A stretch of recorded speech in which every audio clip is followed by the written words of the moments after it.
ઉત્તરાયણ દરમિયાન પક્ષીઓ માટે કરુણા અભિયાન શરૂ કરવામાં આવે છે। સુરતના જુદા જુદા વિસ્તારોમાં કરુણા અભિયાન દ્વારા કંટ્રોલ પોઈન્ટ શરૂ કરવામાં આવ્યા છે, જે પૈકી સુરત મહાનગરપાલિકાના ફાયર બ્રિગેડને ઉત્તરાયણ નિમિત્તે પક્ષીઓ માટે 50થી વધુ કોલ મળ્યા હતા, જેમાં અલગ અલગ વિસ્તારોમાંથી ફાયર વિભાગે પક્ષીઓનું રેસ્ક્યુ કર્યા હતા।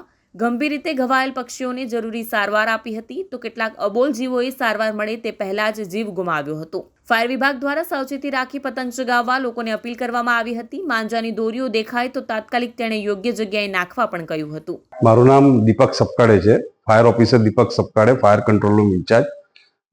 ઉત્તરાયણ નિમિત્તે 14 અને 15 તારીખમાં 14 તારીખે 19 જેવા પક્ષીના કોલ છે અને 15 તારીખમાં 37 થી 38 જેવા કોલ છે।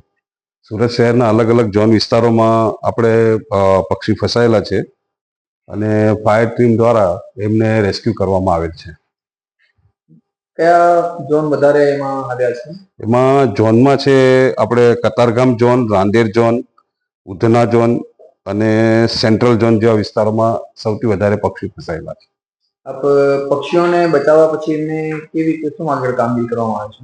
પક્ષીને બચાવ્યા પછી જો પક્ષી ઇન્જર્ડ વધારે ન હોય તો એને અમે ત્યાંથી જ ઉડાવી દઈએ છીએ અને વધારે ઇન્જર્ડ હોય તો અલગ અલગ સંસ્થા દ્વારા એ લોકોને ફાયર કંટ્રોલ રૂમ દ્વારા ફોન કરીને બોલાવવામાં આવે છે અને જે ફાયર સ્ટેશન દ્વારા રેસ્ક્યુ કરવામાં આવે ત્યાંથી એ લોકો પક્ષીને લઈ જાય છે અને આગળની સારવાર કરે છે।